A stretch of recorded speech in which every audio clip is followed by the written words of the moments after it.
Saludo muy especial para el doctor Ricardo Alpuche, docente del curso Enfoques Filosóficos en Educación, y a los compañeros del doctorado en Ciencias de la Educación de la Universidad de Cuauhtémoc. Este video tiene por objetivo analizar el concepto de educabilidad desde la perspectiva de diversos autores y su relación histórica con la transmisión de conocimientos para establecer su importancia y sus límites en los procesos de enseñanza-aprendizaje. Iniciamos partiendo desde el concepto inicial propuesto por Herbart, el cual involucra algunos factores como la plasticidad, que es esa capacidad que tiene el ser humano de dejarse moldear y aprender. También incluye el concepto desde la evolución animal, puesto que el ser humano viene de un proceso evolutivo de hace millones de años. Nos indica que es una relación exclusiva al hombre.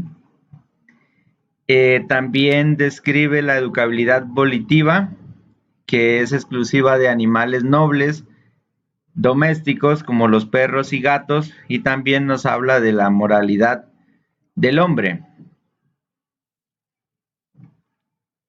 El artículo también enfoca la educabilidad como una categoría humana. Para Fitner es la posibilidad que tiene un ser humano de formarse. Para Capitán Díaz busca la realización personal, y para García Carrasco, cuando el hombre nace encuentra su mayor plasticidad, ¿sí? Cuando el hombre nace está más perceptivo a todo lo que le rodea, tiene una fase de curiosidad en la que trata de explorar el mundo, y ahí es más fácil que adquiera el conocimiento.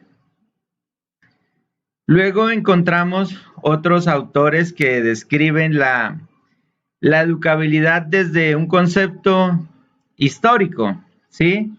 Es decir, que el concepto de educabilidad ha ido evolucionando también dependiendo de las características sociales y de la época en que fue estudiado. Para Castillejo, la relación de la educabilidad está relacionada con la estructura psicobiológica, es decir, con la estructura psíquica y mental de la persona. Para Fermoso, la educabilidad individual no puede separarse del contexto histórico, es decir, en el nivel que la humanidad ha ido evolucionando socialmente, tecnológicamente, influye en la capacidad de aprender del ser humano.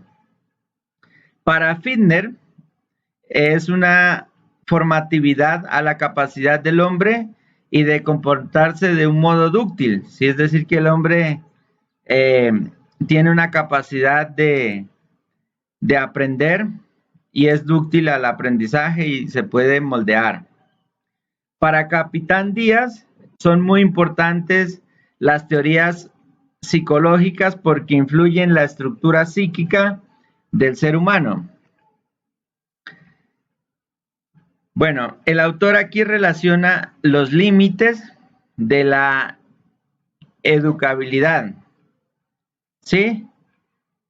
La primera parte se denomina pesimismo pedagógico.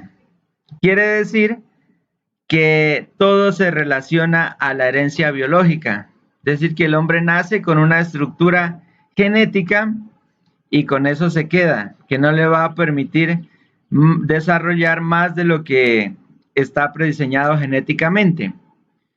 Posterior a esto aparece el optimismo pedagógico y dice que la educabilidad depende del ambiente donde se desarrolle el aprendizaje del estudiante.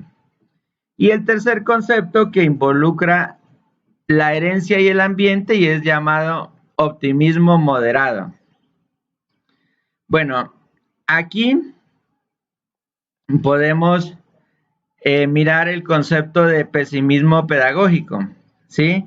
Para Lombroso y Galton depende exclusivamente de la construcción congénita en que se encuentra el ser humano, es decir, del genotipo. Es decir, que es algo heredable, sí, que ya viene en el ADN y de ahí no da más. En cambio, para Schopenhauer, dice que el carácter benévolo o maligno es algo inmutable. Es decir, que el que nace para ser bueno, nace para ser bueno, y el que nace para ser malo, va a ser malo. Para García Carrasco, en la construcción del hombre ya él tiene en cuenta el ambiente sociocultural, es decir, que tiene en cuenta el contexto donde crece y se desarrolla el ser humano, donde se están desarrollando los procesos de aprendizaje y las características culturas de la sociedad. Para el optimismo pedagógico ya intervienen factores ambientales, tal como lo menciona Quintana. Ya, y el optimismo pedagógico se divide en dos características. Una sociológica, en que el individuo es moldeado de acuerdo al grupo social, ¿sí? Dice que los niños se pueden moldear fácilmente. Esto fue propuesto por Owen, Durkheim y Nathorp. Y el otro postulado es psicológico. Ya Gabriel Tarde hace un postulado bastante fuerte y dice que el delincuente es un producto del ambiente. Si una persona crece en un sector de influencia negativa, va a terminar convirtiéndose en un delincuente. Pero también aparece la concepción conductista, ¿sí? Nos dice que las características que conforman las personas nos dan la personalidad. Y Watson dice que es moldeable y se puede estructurar de acuerdo a conocimientos externos. Y Brunner, en este aspecto, dice que a cualquier niño se le puede enseñar. Un tercer postulado nos habla del optimismo moderado y nos dice que el desarrollo humano es la combinación del código genético más el ambiente. Y para Castillejo, la educabilidad solo puede entenderse y contemplarse vinculando la alimentación genética y la ambiental. En la siguiente figura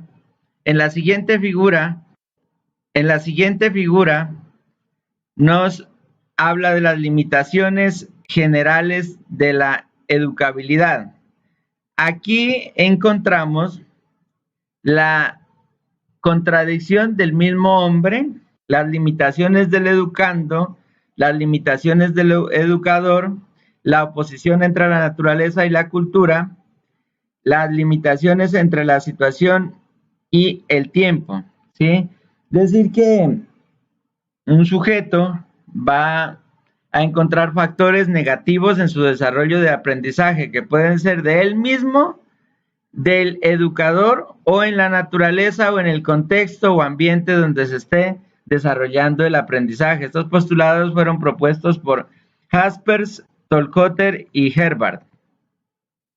En esta figura nos habla de las características de la educabilidad y se mencionan 4 características: la personal, la dinámica, la intencional y la necesaria.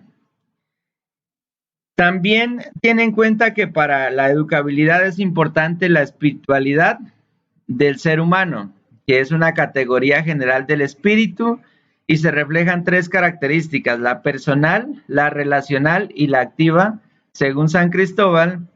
Y las cualidades del espíritu son la libertad existencial, la apertura del mundo y la objetividad, según Max Scheler. Sí, pues la espiritualidad, las creencias religiosas y la teología siempre han estado jugando un papel importante para el ser humano.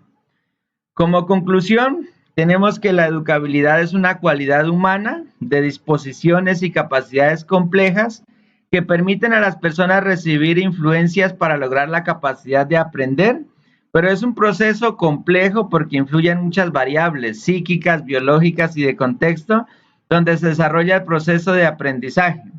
Debemos incluir este tipo de postulados para potencializar las capacidades de aprendizaje del educando para que juegue un papel indispensable en una sociedad en forma crítica y constructiva. Muchas gracias.